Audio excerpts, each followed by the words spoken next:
Mahatma care and share charitable ട്രസ്റ്റിന്റെയും Puliyamakkal shotokan karate അക്കാദമിയുടെയും നേതൃത്വത്തിൽ ഗാന്ധി ജയന്തി ദിനത്തിൽ യുദ്ധവിരുദ്ധ പ്രതിജ്ഞ ചെയ്തു. ലോകത്ത് രണ്ടാം ലോക മഹായുദ്ധത്തിന് സമാനമായ അന്തരീക്ഷമാണ് ഉരുത്തിരിഞ്ഞു വരുന്നതെന്നും റഷ്യ ഉക്രൈൻ സംഘർഷവും പലസ്തീൻ ഇസ്രായേൽ സംഘർഷവും ഇന്ത്യ പാകിസ്ഥാൻ സംഘർഷങ്ങളും ഏഷ്യൻ രാജ്യങ്ങളിൽ ജനജീവിതത്തെ ബാധിച്ചു തുടങ്ങിയിരിക്കുന്നു. യുണൈറ്റഡ് നേഷൻസ് നോക്കുകുത്തിയായി മാറിയിരിക്കുന്നു. യുദ്ധങ്ങൾ ഏറ്റവും കൂടുതൽ ബാധിക്കുന്നത് കുട്ടികളെയും സ്ത്രീകളെയുമാണ്.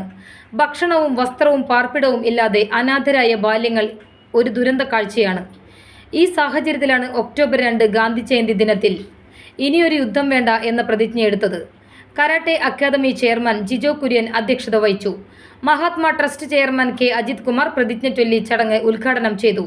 Shahida Rahman, PJ Raju, AS Hamza, Jojo Kurian, CH Harish, Biju Ismail, Sasi Mangalam, Kuttan Machad, CH Haridas, Siddique Marathukunnu, Sasikumar master, Jaimon, Musthafa Allannur, G Haridas, Jijo Thalakkodan, Bijoy Kuttikkadan, Gopalan Mankara, Ibrahim Mankara, Shaji Akampadam, Davis Pullanikkad, AM Pareed, Rajan Mangalam, Rameshan Kumbalangad, Koran മരത്തുകുന്ന് എന്നിവർ പങ്കെടുത്തു.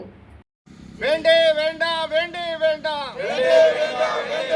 ഇനിയൊരു യുദ്ധം വേണ്ടേ വേണ്ട ഇനിയൊരു യുദ്ധം വേണ്ടേ വേണ്ട ഗാന്ധി ജയന്തി ദിനം സിന്ദാബാദ്, മഹാത്മാ ഗാന്ധി സിന്ദാബാദ്.